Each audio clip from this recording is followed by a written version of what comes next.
Y hermanos, algo que nosotros podemos celebrar verdaderamente como creyentes es que Jesús resucitó. Vamos a estar hablando de esto el día de hoy. Vamos a hacer una pausa en la serie de Filipenses y el día de hoy vamos a hablar acerca de la resurrección de Cristo. El título de este mensaje es de la muerte a la vida, ¿ok? Y esa vida nos afecta a nosotros también. Quiero invitarle un momento ahí donde usted está, que pueda orar al Señor.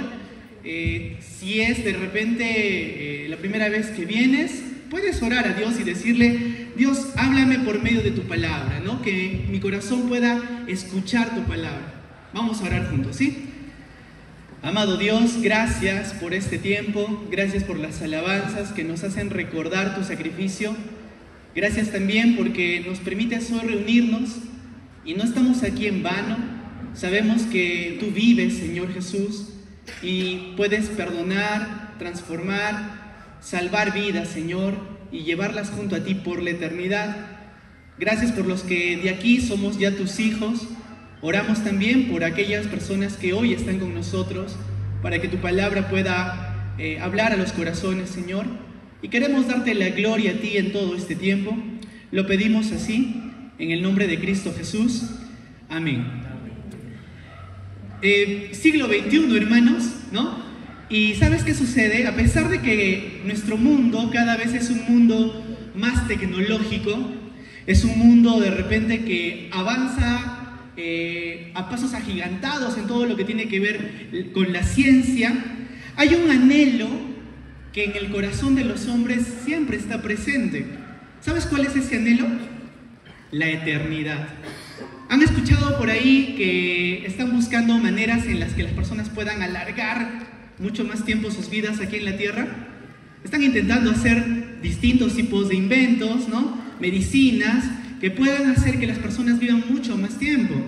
Es que en el corazón de los hombres hay un anhelo de eternidad.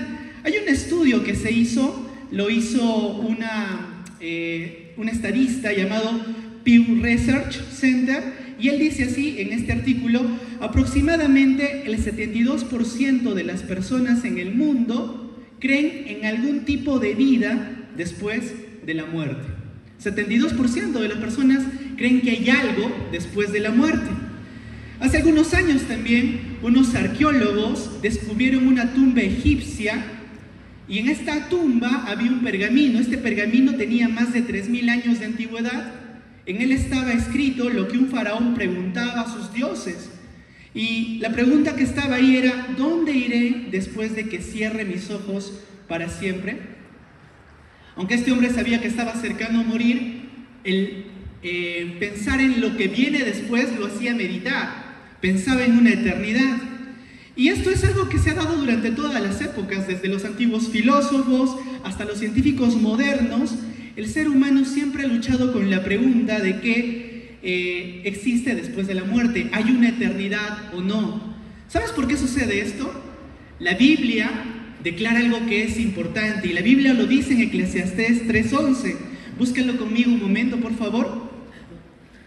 Cuando las personas empiezan a abrumarse con el sentido de la eternidad, es porque Dios hizo algo. Y Eclesiastés 3:11, la parte final, dice así: todo lo hizo hermoso en su tiempo y ha puesto eternidad en el corazón de ellos, sin que alcance el hombre a entender la obra que Dios ha hecho desde el principio hasta el fin. ¿Qué dice? Que Dios ha puesto eternidad en el corazón de los hombres. Todos nosotros tenemos un sentido de que la vida no acaba aquí. Sabemos que si morimos, en realidad viene algo más después.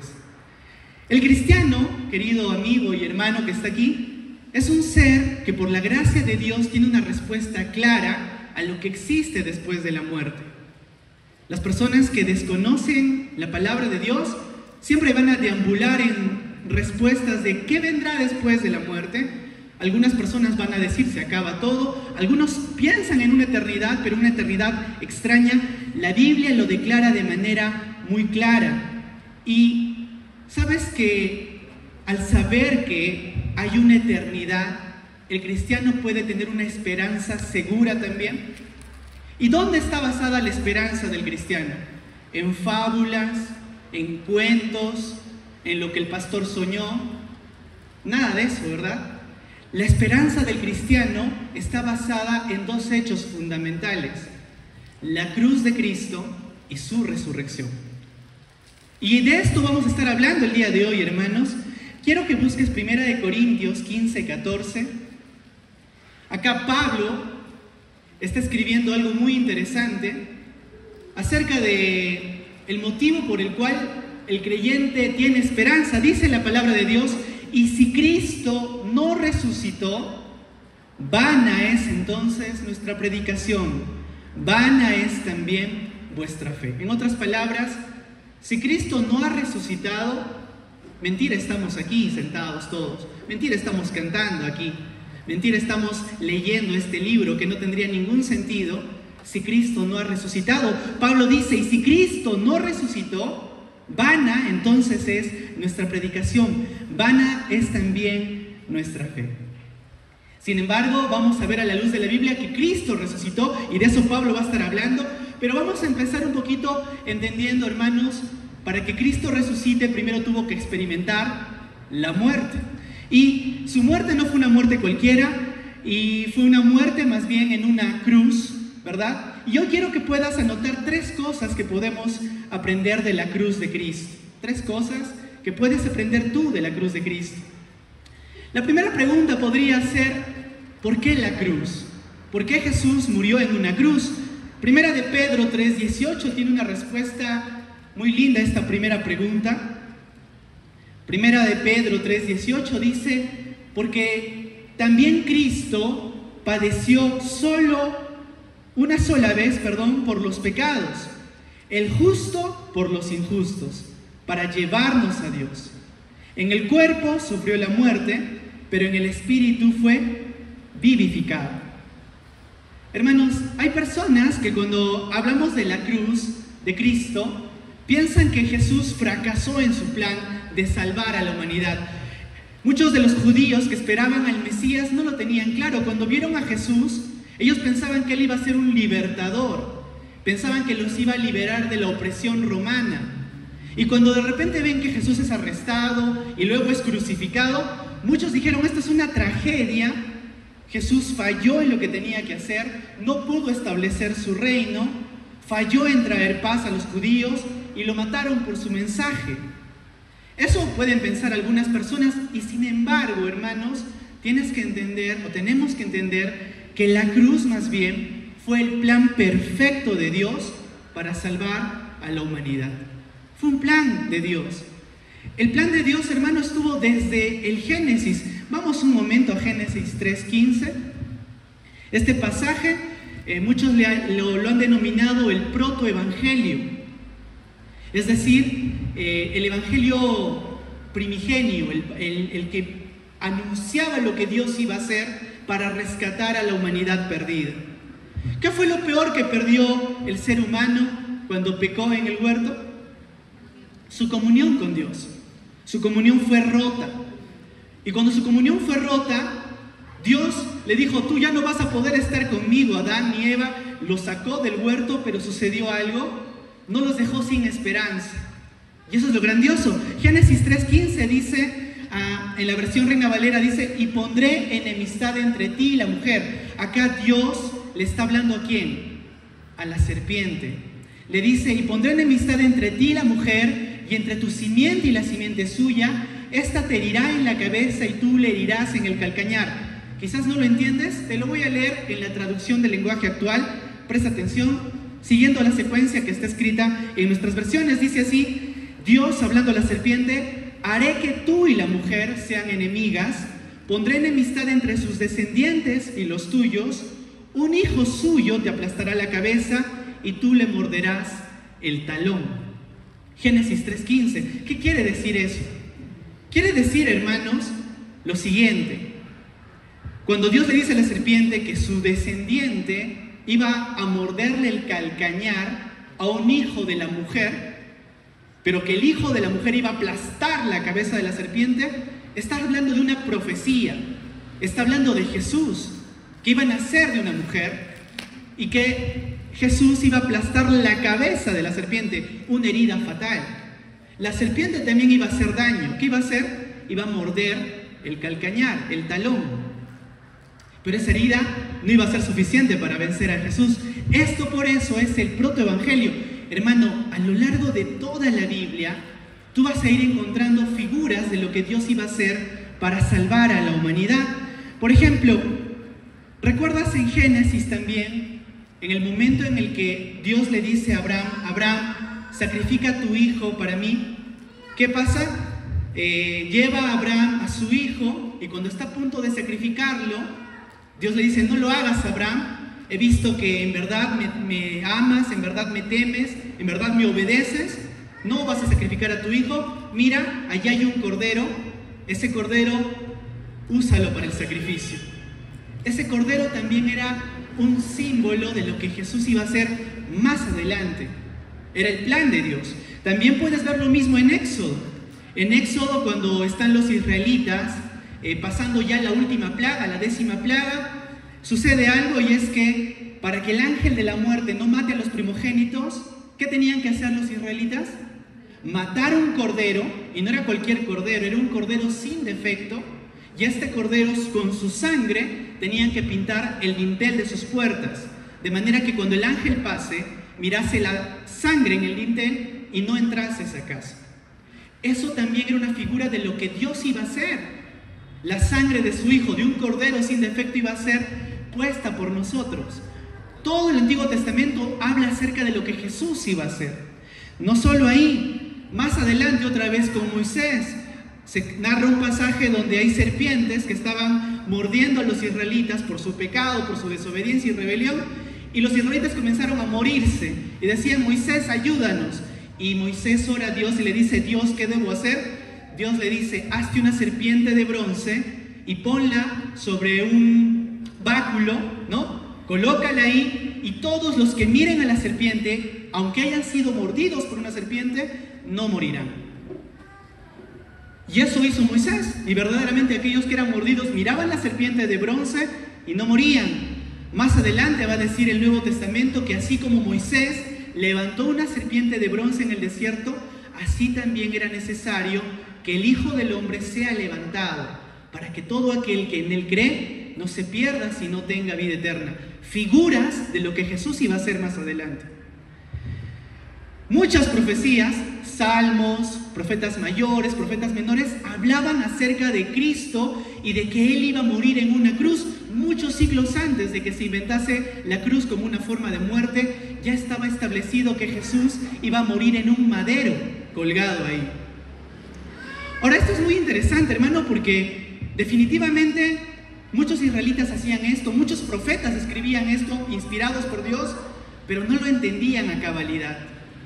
Fue un misterio la manera en realidad como Dios reveló su plan.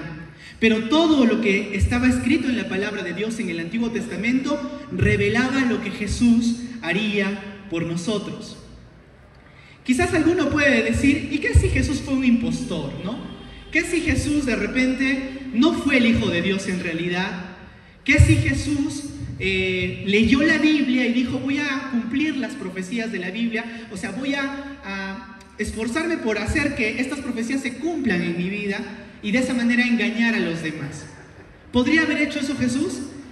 Mira, un famoso estudio hecho por un matemático y astrónomo cristiano llamado Peter Stoner, él tiene un libro que lo puedes buscar, se llama Science Speaks o La Ciencia Habla, y él dice lo siguiente: él calculó la probabilidad para que una sola persona cumpliera solo 8 de las profecías mesiánicas principales. Solo 8. Algunas profecías, por ejemplo, podrían ser nacer en Belén, ser traicionado por 30 piezas de plata, morir crucificado, etc. Cuando él matemáticamente sacó las probabilidades de que alguna persona pueda cumplir por lo menos 8 de estas profecías, sacó un número y dijo que 1 en 10 a la 17, o sea, no sé si puedes imaginarte ese número, es un 1 y 17 ceros al lado.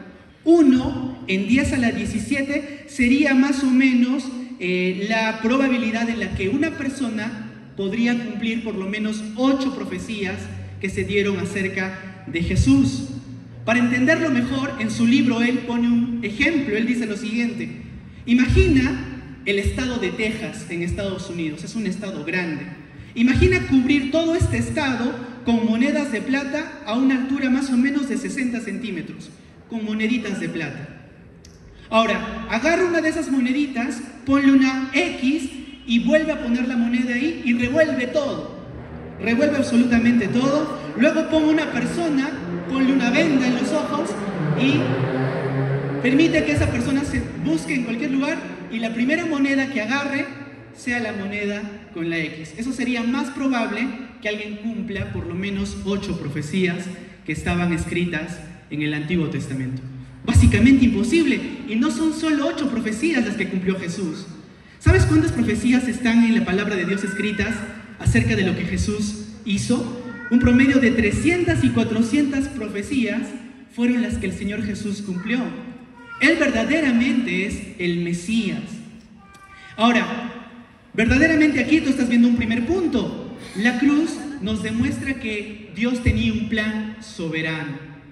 Ciertamente, los hombres no sabían cómo iba a suceder esto, no sabían que al hacer que Cristo muera en una cruz, de repente estaban cumpliendo el plan de Dios, pero fue así. La cruz revela el plan soberano de Dios. Segunda cosa que quiero que puedas entender en este día: la cruz también revela el plan de Dios para salvar a la humanidad. Ayer hacía una pregunta en el tiempo de evangelismo y lo voy a hacer también el día de hoy. La pregunta es bien sencilla: ¿quién mató a Jesús? Siempre que preguntamos esto, muchos grupos incluso se echan la culpa unos a otros. Dicen, fueron ellos, otros dicen, no, fueron ellos. Es lo que los humanos hacemos. Cuando nos sentimos culpables de algo, generalmente empezamos a echar la culpa a los demás. ¿Sabes? Cuando piensas en culpables y en quién mató a Jesús, probablemente alguien pueda pensar en Judas, ¿no? Y uno puede decir, bueno, Judas traicionó a Jesús. Él fue culpable en realidad de que Jesús muera. Lo vendió por 30 piezas de plata. Era un cercano a él y terminó traicionándolo. Alguien puede pensar así. Otros pueden decir tal vez Caifás, el sumo sacerdote, que planeó todo para que finalmente, por envidia, termine Jesús muerto en la cruz. Otros podrían decir también Poncio Pilato, ¿no? Finalmente él era el gobernador, así que él dio el visto bueno para que Jesús sea crucificado. Así él haya dicho, me lavo las manos. Finalmente él accedió a que Jesús sea crucificado. Otros podrían decir incluso, la multitud es la culpable de que Jesús haya muerto, porque había una multitud enardecida que de un momento a otro empezó a decir, crucifíquenlo, ¿no? Crucifíquenlo. Pero ¿sabes? Lo que te voy a decir probablemente te va a volar la cabeza. Porque ¿quién fue quien mató a Jesús? Fue el Padre. Esa es la primera persona. Dios mismo mató a su Hijo en la cruz. Y esto puede sonar bastante raro para ti, pero es lo que declara la palabra de Dios. Fíjate un momento conmigo, Isaías 53, del 6 al 10.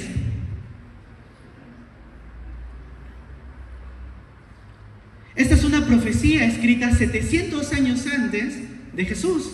Y ahí Isaías está escribiendo lo que Jesús iba a hacer. Y fíjate lo que dice aquí. Todos nosotros nos descarriamos como ovejas. Está hablando de nosotros como seres humanos. Cada cual se apartó por su camino. ¿Y qué dice ahí? Mas Jehová cargó en él el pecado de todos nosotros. ¿Quién puso nuestros pecados en Jesús? Dios Padre. Él cargó el pecado de nosotros en Jesús. El versículo 7 dice, angustiado él y afligido, está hablando de Jesús, no abrió su boca, como cordero fue llevado al matadero, y como oveja delante de sus trasquiladores, enmudeció y no abrió su boca. El 8, por cárcel y por juicio fue quitado, y su generación, ¿quién la contará?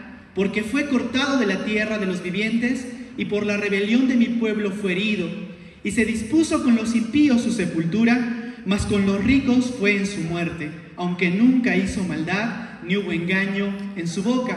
Ahora fíjate de nuevo el versículo 10, dice ahí, con todo eso, Jehová quiso quebrantarlo. Pregunta, ¿quién lo quebrantó? Jehová, sujetándole a padecimiento, cuando haya puesto su vida en expiación por el pecado, verá linaje y vivirá por largos días, y la voluntad de Jehová será en su mano prosperada. Esto es maravilloso porque cuando tú piensas en la cruz, tú tienes que entender que era el plan de Dios la cruz, pero era el plan de Dios también que su Hijo muere en la cruz por nosotros. Él fue quien le quitó la vida a Cristo en la cruz por nosotros. Juan 3:16 lo va a decir de una manera más clara y lo conocemos. El versículo dice, porque de tal manera amó Dios al mundo que ha dado a su Hijo unigénito. Fíjate ahí, fue Dios quien dio a su Hijo unigénito, y ahí está la siguiente parte, para que todo aquel que en Él cree no se pierda, sino tenga vida eterna. Esta fue la primera persona, fue el mismo Dios quien entregó a su Hijo, pero también hay una segunda persona, y podríamos decirlo así, pero los culpables de la muerte de Cristo también somos nosotros. Vamos a leer Romanos 4:25.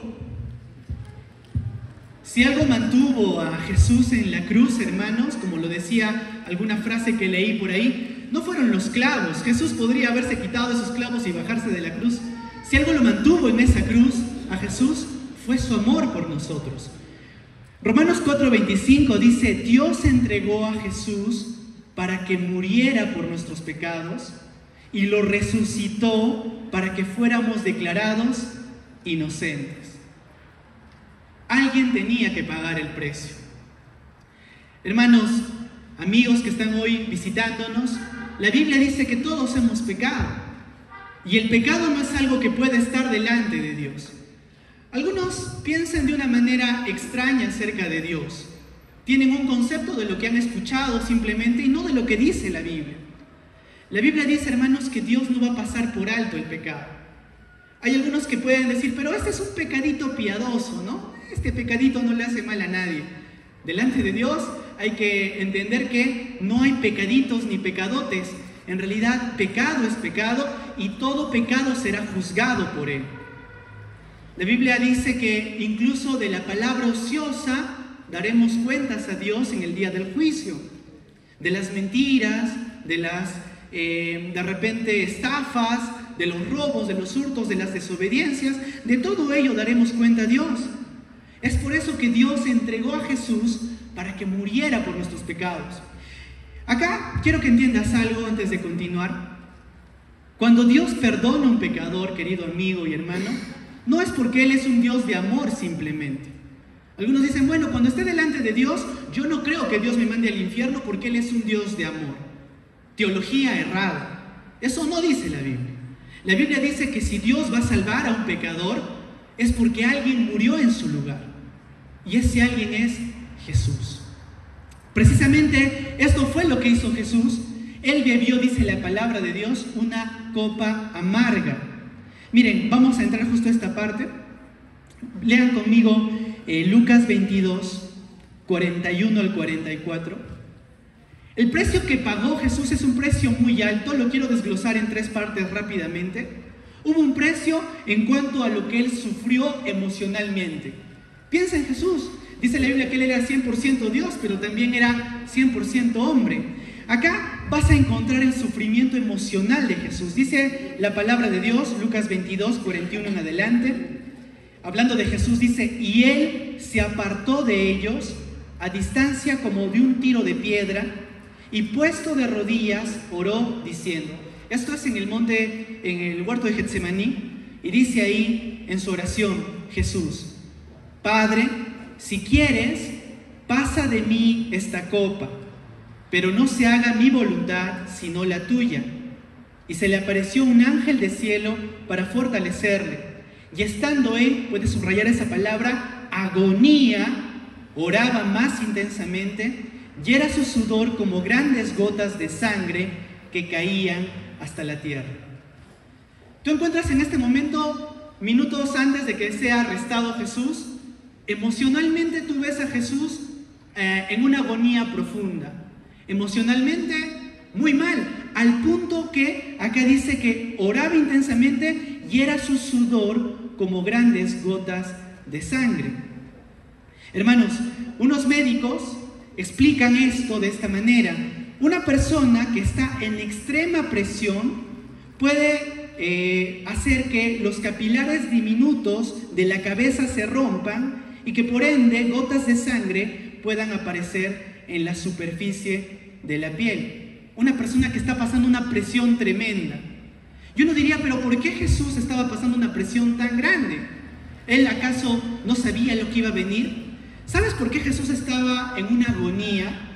Él estaba en una agonía no porque quería, o sea, no estaba diciendo, tengo que obedecer a Dios en esta que es su voluntad o no. Eso no era su agonía. Tampoco era el miedo como tal a que le hagan daño físicamente. ¿Sabes cuál era su agonía en realidad? Su agonía era que Jesús tenía que beber una copa amarga. ¿Y cuál es esa copa amarga? Para que lo puedas entender, imagínate que yo tengo acá un vaso, le echamos agüita San Mateo o el agua que tú quieras de la mejor calidad, ¿no? Y en esta copa o en este vaso de agua, un ratito me voy aquí al baño, abro el retrete y le saco una gotita del retrete y lo echo a mi vasito de agua. Y te invito. ¿Te lo tomarías? Probablemente algún avesado se lo tomaría, ¿no? Pero la mayoría diría, no quiero tomar eso, ¿verdad? Ahora, esto no es nada comparado a lo que Jesús hizo. Imagínate una copa ahora en la que todos tus pecados son vaciados ahí. Piensa de repente en todo pensamiento lujurioso, palabras indecentes, actos egoístas, mentiras, hurtos, blasfemias, adulterios, que puedan haber estado en tu vida y que los arrojas esa copa. Ahora no solamente pienses en eso, piensa en las billones de personas que actualmente están viviendo y piensa en todos los pecados que estas personas cometen día a día y que también son arrojados a esta copa.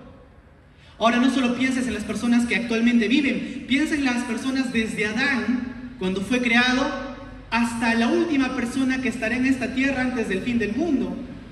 Y todos los pecados desde Adán hasta la última persona que nazca en esta tierra, todos esos pecados derramados en la copa. Estamos hablando de pecados de todo tipo, hermanos. Violación, homosexualidad o sodomía, abusos, lascivia, drogadicción, aborto, orgullo, lujuria, envidia, adoración a demonios y toda forma de violencia inmunda, asquerosa. Todo eso fue lo que Jesús tenía que tomar sobre sí. La Biblia dice que Jesús es un ser santo, Él era Dios. La Biblia dice que Dios no puede estar con el pecado. Por eso cuando Adán y Eva pecaron, los sacó del huerto y la palabra de Dios dice que el hombre por su pecado está destituido, separado de la gloria de Dios. Y sin embargo, también la Biblia declara que Jesús, el Hijo de Dios, tomó esta copa de pecado sobre sí. Esto es algo que, la verdad, humanamente pensando, es bien difícil de entender. ¿Cómo es posible que el Dios que la Biblia declara que es santo, santo, santo, y fíjate que es uno de sus atributos que más se repite, ¿no? Santo, santo, santo. No dice amor, amor, amor, pero cuando habla de su santidad, dice la Biblia que Dios es santo, santo, santo. ¿Cómo es posible que haya bebido la copa del pecado como que Él lo hubiese hecho? Segunda de Corintios 5:21. Esta fue la copa que bebió Jesús. Y dice segunda de Corintios 5:21, hablando de Jesús, al que no cometió ningún pecado, por nosotros Dios lo hizo pecado. Fíjate, al que no cometió ningún pecado. Jesús no tenía por qué morir.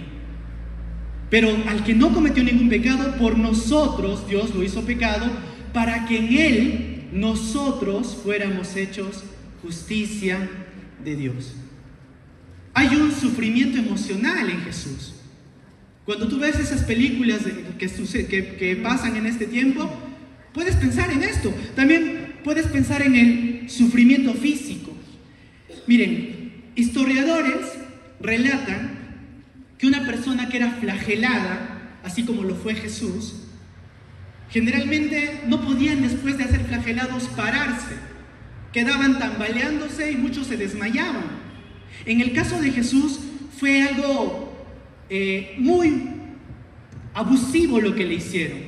Después de haberlo flagelado de una manera tan salvaje, le hicieron cargar también su cruz. En realidad cargó una parte de la cruz. Le hicieron caminar. Vamos a leer Mateo 27 para ver esto un poquito. Mateo 27, del 27 al 31, dice lo que los soldados hicieron. Aquí dice así: los soldados del gobernador llevaron a Jesús al pretorio y alrededor de él reunieron a toda la compañía. Luego lo desnudaron, le echaron encima un manto escarlata, sobre la cabeza le pusieron una corona tejida de espinas y en la mano derecha le pusieron una caña. Entonces se arrodillaron delante de él y burlonamente le decían: «Salve, rey de los judíos». Además, le escupían y con una caña le golpeaban la cabeza. Después de burlarse de él, le quitaron el manto, le pusieron sus vestidos y lo llevaron para crucificarlo. Fue un abuso total el que hicieron físicamente con Jesús. Se ensañaron con él. Definitivamente, hermano, detrás de esto también estaría Satanás y sus demonios alimentando el salvajismo de estos soldados para dañar físicamente a Jesús lo más que se podía. Y me imagino que las tinieblas ese día se regocijaban en todo lo que sucedía aquí. Recuerda, era un plan diseñado por Dios de la manera que nadie lo podía entender. Para los discípulos en este momento Jesús estaba fracasando en su plan probablemente, porque lo veían ahí, al que podría haber sido el rey. Para ellos ahora estaba en una agonía física total. Isaías 52:14, quiero que puedas entender hasta qué punto fue Jesús maltratado.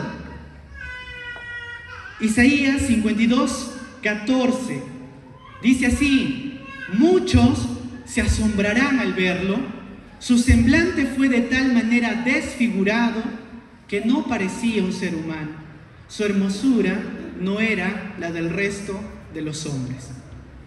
Algunos tienen algo más de miedo de ver algunas películas donde se muestra sangre, ¿no? La Pasión de Cristo es una de las películas que intenta mostrar algo más de lo que Jesús sufrió, pero se queda corto en realidad a la descripción que aparece en la palabra de Dios, hermanos. Jesús fue maltratado, su carne fue triturada y su rostro fue desfigurado. La palabra dice que no parecía ya la cara de un ser humano. ¿Puedes imaginar eso? Hace unos días atrás tuve que hacerme un corte por esta parte de acá de mi cara y cuando empecé a sangrar por aquí, como que me asusté, hermanos. Y era un cortecito, ¿no? Imagínate, o yo me imagino, estaba pensando al leer este versículo, en Jesús. Yo tengo 34 años y pensaba en Jesús a sus 33 años, un año menor que yo, sufriendo todo esto. Muchos de ustedes tienen hijos de esa edad, probablemente, o probablemente tú estás en esa gama de edad. No sé si tú podrías sufrir lo que Jesús físicamente estaba sufriendo. Pero Él siguió adelante en su propósito. ¿Por qué soportó todo eso? Él era el Hijo de Dios. Él podía parar eso en un momento, pero Él estuvo dispuesto a sufrir la agonía física por nosotros. Emocionalmente afectado, físicamente afectado. Pero ¿sabes? Creo que fue lo que le dolió mucho más al Señor Jesús, el sufrimiento espiritual que atravesó. Algo sucedió espiritualmente y eso es algo que verdaderamente solo lo podríamos leer, casi no lo podríamos entender. Quiero que leas conmigo Mateo 27, otra vez, versículo 46. Porque aquí vas a encontrar que Jesús sufrió lo peor que le podía pasar, y es que fue aborrecido por el Padre. Fíjate, cerca de las 3 de la tarde, Jesús clamó a gran voz. Decía: Elí, Elí, lama sabactani, es decir, Dios mío, ¿por qué me has desamparado? Uno puede decir, pero ¿cómo es esto, no? ¿Cómo es que Dios abandona a Dios en la cruz? O sea, es algo un poco extraño de entender, por eso les digo que esto ya sería teología avanzada que entenderemos mucho mejor en la presencia de Dios mismo. Pero ¿sabes? Aquí tú puedes ver que Dios Padre, Él está, hermanos, con una ira que es una ira santa. Siempre hablamos del amor de Dios, es verdad, pero también tienes que entender que Dios es un Dios que tiene ira. Y Él tiene una ira que es una ira santa. Dice la Biblia en Salmos, por ejemplo, que Dios está airado con el pecador todos los días. Eso está escrito en la palabra de Dios. Nos gustan los versículos que dicen que Dios nos ama, que Dios es amor, pero a veces estos versos donde dice que Dios está airado con el pecador, como que no los resaltamos, ¿no? Yo no he visto hasta ahora a nadie que ponga en la combi así, Dios está airado con el pecador. Lo que ponen es Dios es amor, ¿no? Hermano, cuando tú entiendes que Dios también es un Dios que está airado con el pecado y con el pecador, eso debe traer temor a tu vida. Porque esa ira de Dios tuvo que ser satisfecha. ¿Y sabes dónde fue satisfecha? En la cabeza de Cristo. Lo peor que le pasó a Jesús no fue que lo clavaran en la cruz, que le flagelaran, que le desfiguraran el rostro. Lo peor que le pasó fue que Cristo fue, de alguna manera, sujeto a la ira del Padre. La ira de Dios derramada sobre la cabeza de Cristo. Su ira santa por el pecado. Porque Jesús en ese momento en la cruz se hizo, como dice la palabra de Dios, maldito. Porque la palabra de Dios dice, maldito es aquel que cuelga del madero. Maldito aquel que está en la cruz. Jesús, el Hijo de Dios, se hizo maldición por nosotros.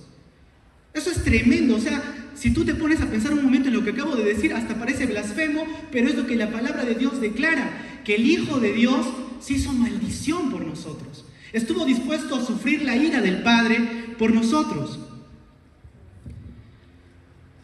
Esto, hermanos, realmente es tremendo. Quiero que busques Isaías 53:10.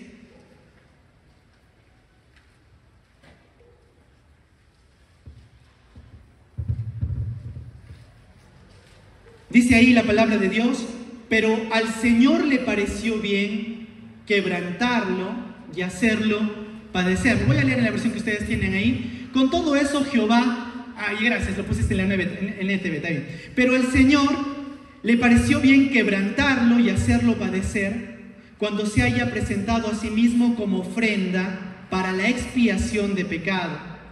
Verá su descendencia, tendrá una larga vida y por medio de él se verá prosperada la voluntad del Señor. Fíjate, hay algunas palabras importantes en esta versión de la Biblia. Dice, al Señor le pareció bien quebrantarlo y hacerlo padecer.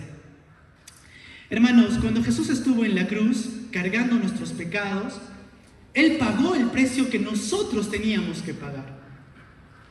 Nosotros merecíamos la ira del Padre derramándose en nuestras vidas por nuestros pecados. No hay nadie aquí que pueda decir, yo no. No, absolutamente todos estamos condenados por nuestros propios pecados y merecíamos mucho más incluso, pero Jesús pagó ese precio que nosotros teníamos que pagar. Ahora, tres cosas que acabas de ver de la crucifixión o de la cruz: su sufrimiento emocional, su sufrimiento físico, pero también su sufrimiento espiritual de Cristo. Sin embargo, lo maravilloso de esta historia, hermanos, es que no quedó ahí. Sería trágico que la palabra de Dios termine con un Jesús crucificado y que murió, porque tendríamos al final que hacer lo que hacen otras religiones. Si tú piensas en las religiones en el mundo, alguien decía, creo que más de 5,000 religiones en este mundo, y quizás hay mucho más, algunas más altas que otras. Un pastor decía que las religiones son como las montañas, ¿no? Algunas montañas son más grandes que otras, pero ninguna montaña llega al cielo en realidad. Pueden ser muy grandes, pero no llegan al cielo. ¿Sabes? Todas estas religiones tienen fundadores, y estos fundadores cumplieron la ley que Dios estableció para los hombres. Del polvo eres y al polvo volverás. Tú puedes ir a visitar la tumba de Mahoma, puedes ir a visitar la tumba de Buda, puedes ir a visitar la tumba de Confucio o de quien sea el líder de cualquier religión que exista, incluso de los israelitas. Hace poco habrás escuchado de que lo pusieron a Taucusi, ¿no? Lo pusieron en un féretro de vidrio, decían, va a resucitar. Pasaron 3 días, nada, ¿no? Ya lo tuvieron que poner una manta porque ya estaba pasando a otro estado. Hermanos, todos los líderes de las religiones de este mundo están ahí, están enterrados, están muertos. La diferencia, y la gran diferencia con el cristianismo, es que Jesús no está en su tumba. Él resucitó. Y esto es maravilloso. O sea, esto debería a ti, si por la gracia de Dios estás entendiendo este mensaje, llenarte de alegría y de esperanza y de gozo y de un propósito por el cual vivir.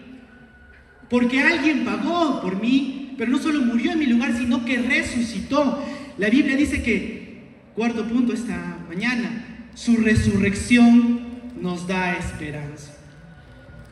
Romanos 5:10. Busca por favor la palabra de Dios.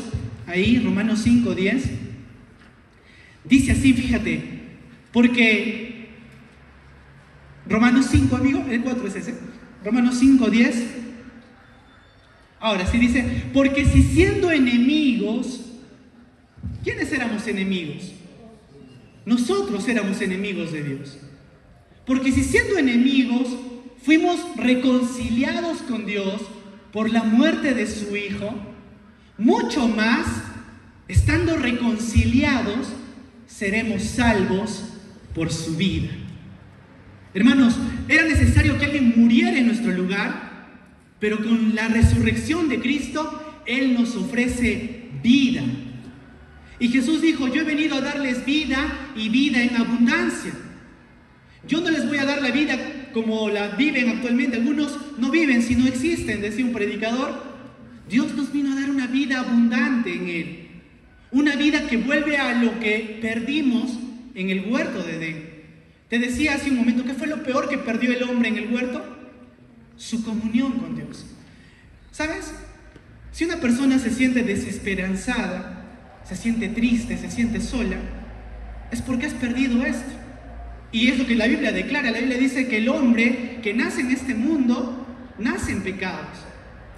Y nace lastimosamente desesperanzado. La Biblia lo declara incluso muerto en delitos y pecados, muerto espiritualmente. No tienes comunión con Dios. Muchas personas van a pasar el resto de sus vidas buscando cómo satisfacer eso que les falta.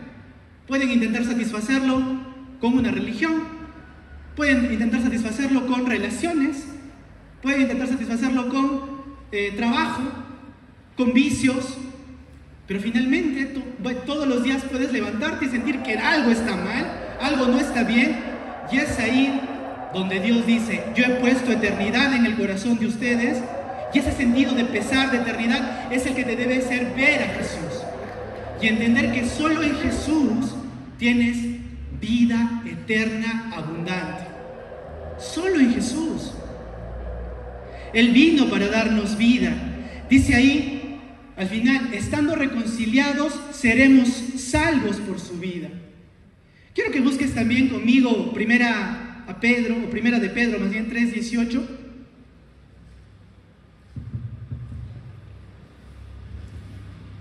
Primera de Pedro 3:18 dice, porque también Cristo padeció una sola vez por los pecados. Hermano, Jesús ya murió en la cruz, no lo va a volver a hacer. Nosotros cuando celebramos la cena del Señor, no estamos volviendo a sacrificar a Jesús como lo hace la misa católica. Jesús ya fue ofrecido una sola vez y para siempre. Los judíos, cuando sacrificaban sus corderos, ellos lo hacían apuntando a lo que Dios iba a hacer más adelante. Ellos no entendían muy bien, pero tenían que llevar un cordero, matarlo, y así Dios les perdonaba sus pecados. Cuando Juan el Bautista vio a Jesús, él declaró algo tajante. Dijo, he aquí el Cordero de Dios que quita el pecado del mundo. ¿Sabes que los corderos que los israelitas sacrificaban solamente como que cubrían parcialmente el pecado de los judíos? Sin embargo, cuando Juan el Bautista ve a Jesús, él dice, Él es el Cordero de Dios que quita, lo elimina el pecado del mundo.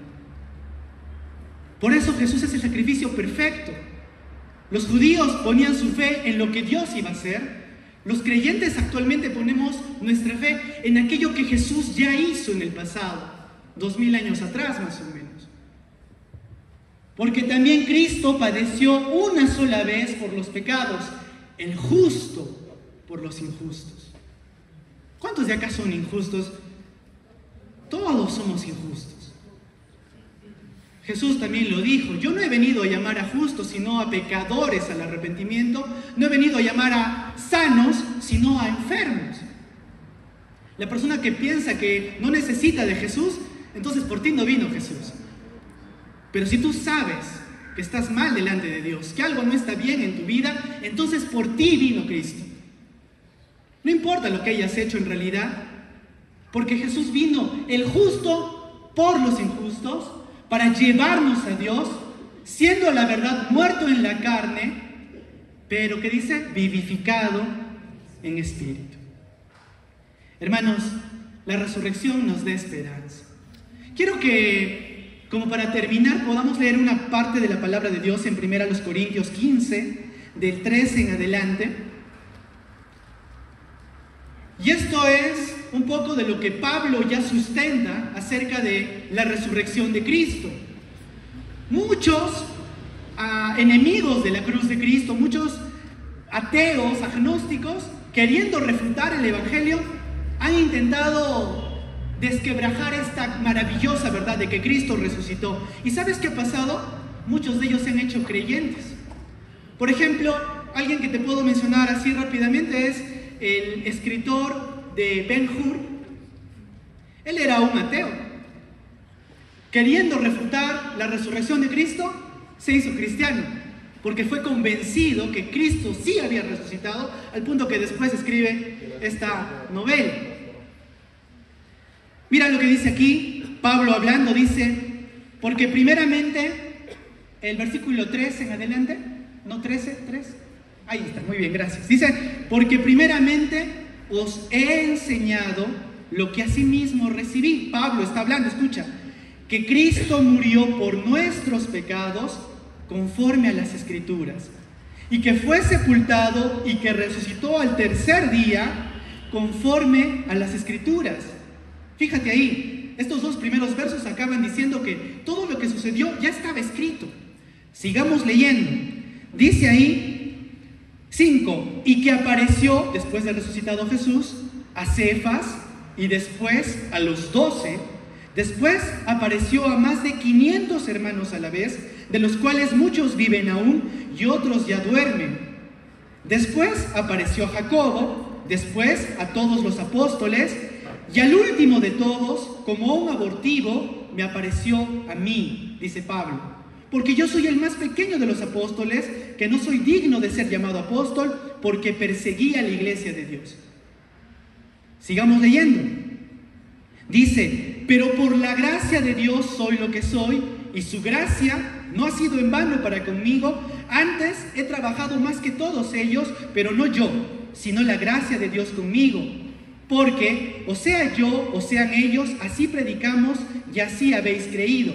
Y ahora, atento al versículo 12, dice, pero si se predica de Cristo, que resucitó de los muertos, ¿cómo dicen algunos entre vosotros que no hay resurrección de muertos?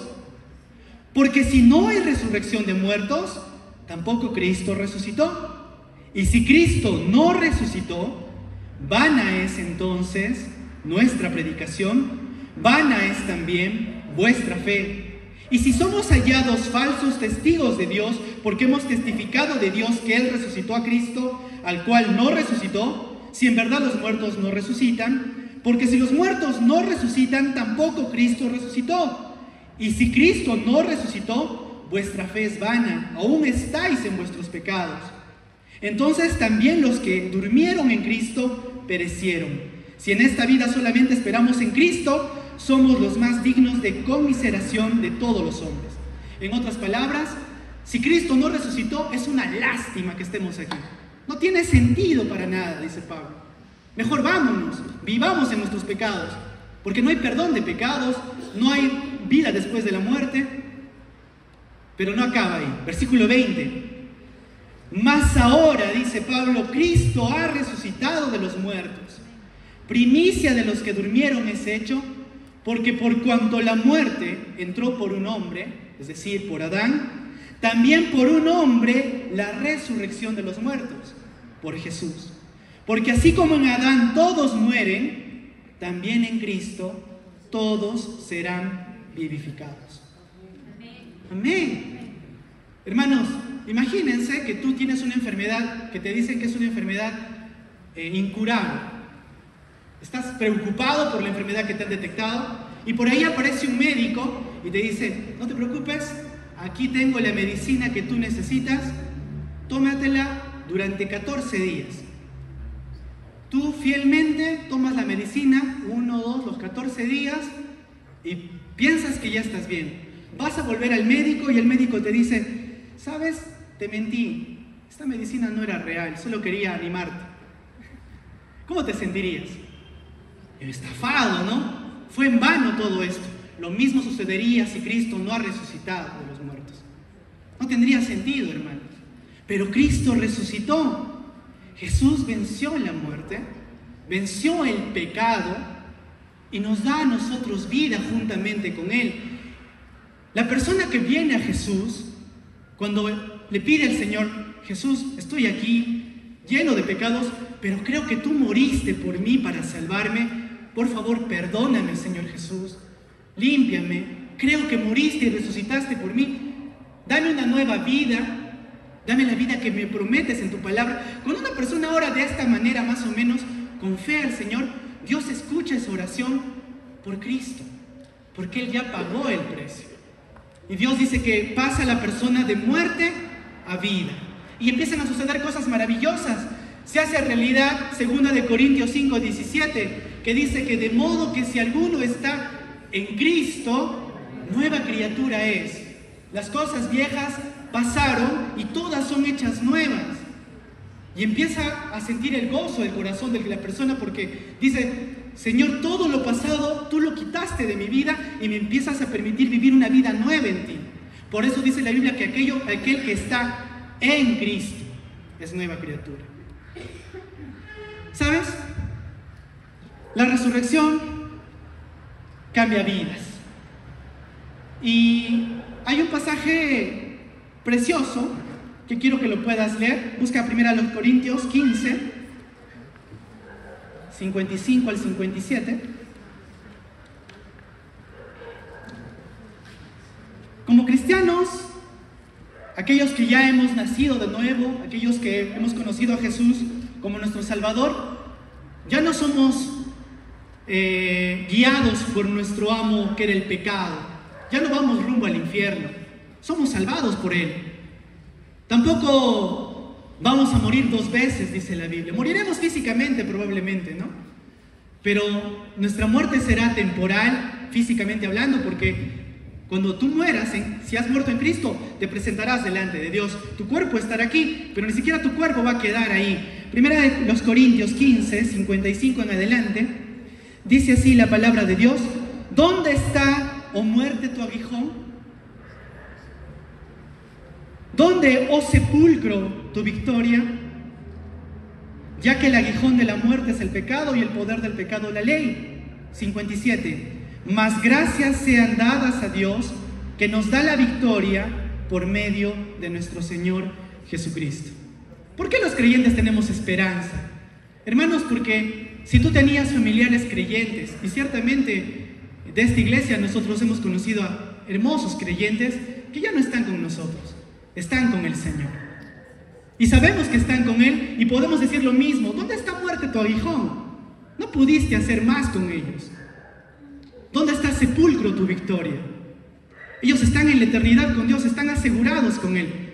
Pero la palabra de Dios también dice que aquellos que no conocen a Dios están sin esperanza. sin Dios en este mundo. Y es por eso la urgencia de predicar el Evangelio, de llevar las buenas nuevas a las personas, las buenas noticias, de que Cristo resucitó, que Él vino al mundo para salvar a los pecadores y que aquel corazón que se arrepiente será salvo.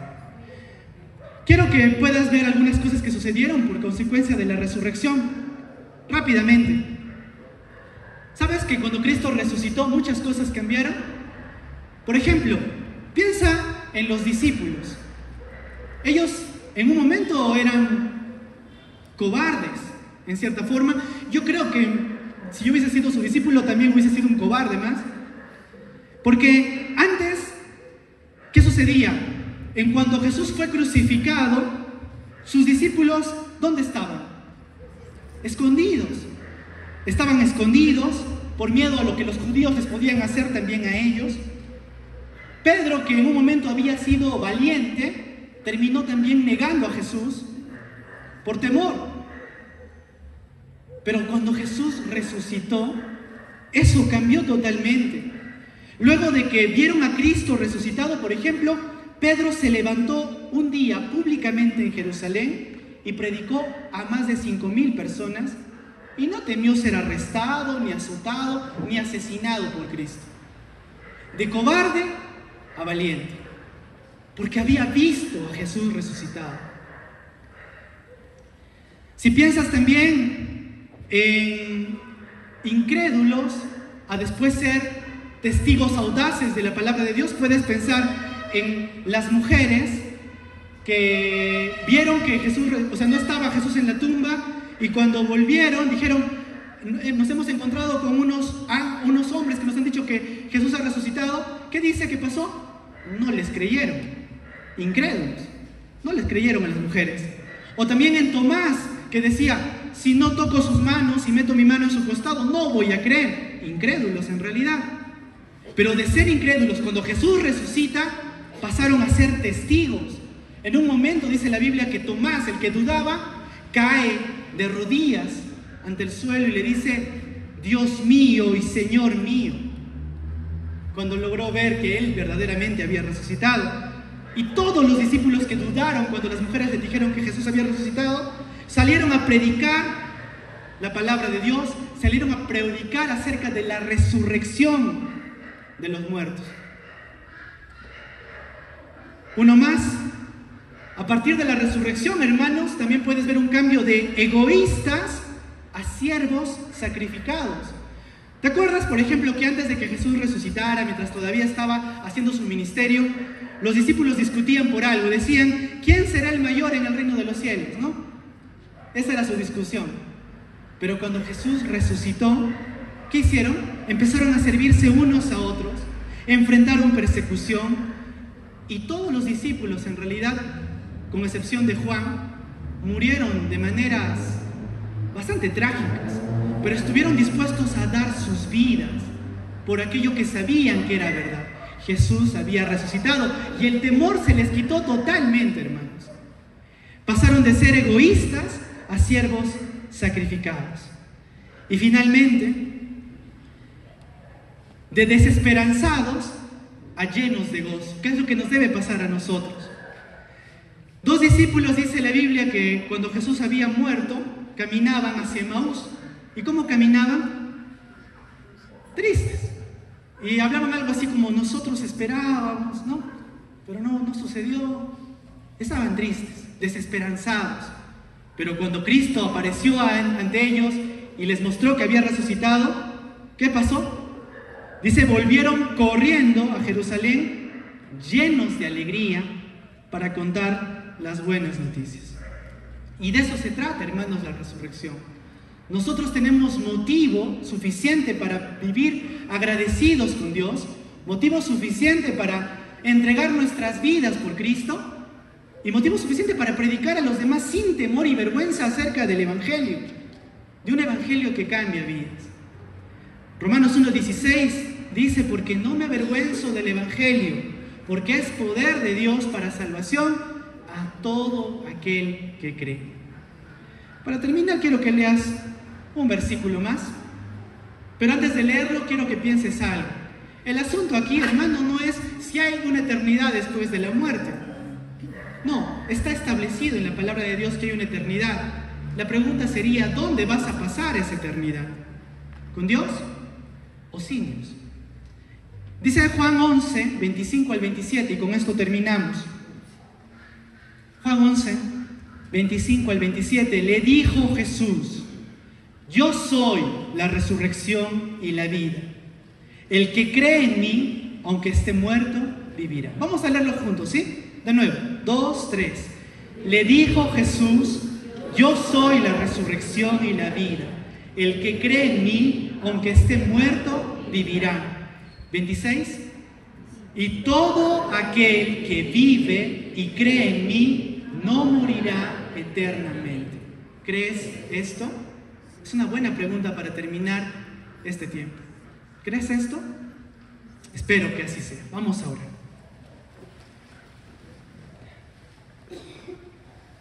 Amado Dios, gracias por tu palabra.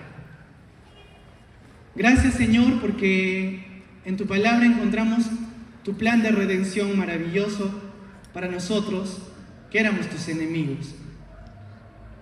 Señor, gracias porque tú sabías que como seres humanos nosotros no podríamos pagar la deuda de nuestros pecados. Podríamos hacer 1000 cosas y aún así no estar limpios delante de ti. Tu palabra dice que aún lo mejor que podamos hacer delante de ti es como un trapo sucio de inmundicia. Lo mejor de nosotros no es acepto delante de ti, Señor. Pero tú enviaste a Jesús por pecadores como nosotros. Como dice tu palabra, el justo por los injustos. Tú viniste a llamar a pecadores al arrepentimiento. Viniste a llamar, Señor, a que podamos volvernos a ti y podamos experimentar un nuevo nacimiento. Tú dices, Señor, que todo aquel que viene a ti, tú no lo vas a rechazar y que puedes dar una vida nueva y abundante a todo aquel que confíe en ti. Señor, esta mañana tú nos conoces, tú sabes lo que cada persona aquí piensa y cómo se siente, pero quisiera pedirte, Señor, que sea tu palabra la que obre por medio de tu Santo Espíritu en cada corazón y que cada corazón pueda responder a tu llamado, Señor. Si hay alguna persona el día de hoy que se sabe necesitado de ti, que pueda orar a ti y decirte: Dios, te necesito en mi vida. Perdóname por hacer las cosas a mi manera, perdóname por pecar contra ti de tantas formas. Gracias porque enviaste a Jesús para morir en mi lugar en la cruz. Creo en Él, creo que Él pagó el precio de mis pecados, creo que murió en la cruz por mí y creo que resucitó de entre los muertos. Y creo que me puedes dar vida y perdón por medio de Él. Perdóname mis pecados, me arrepiento de ellos. En este día quiero recibirte a ti como mi Salvador y mi Señor.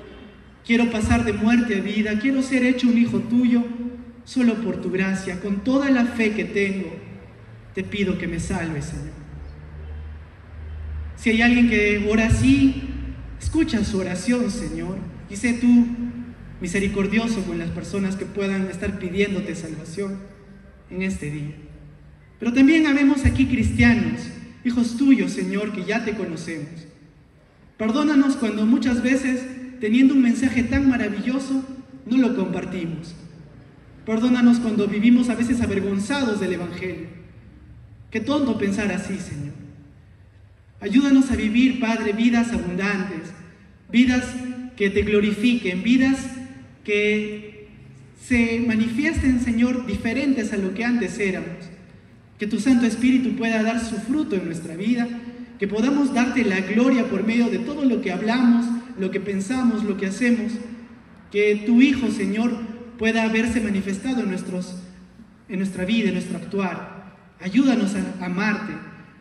Ayúdanos, Señor, a sentirnos gozosos y alegres porque tú resucitaste.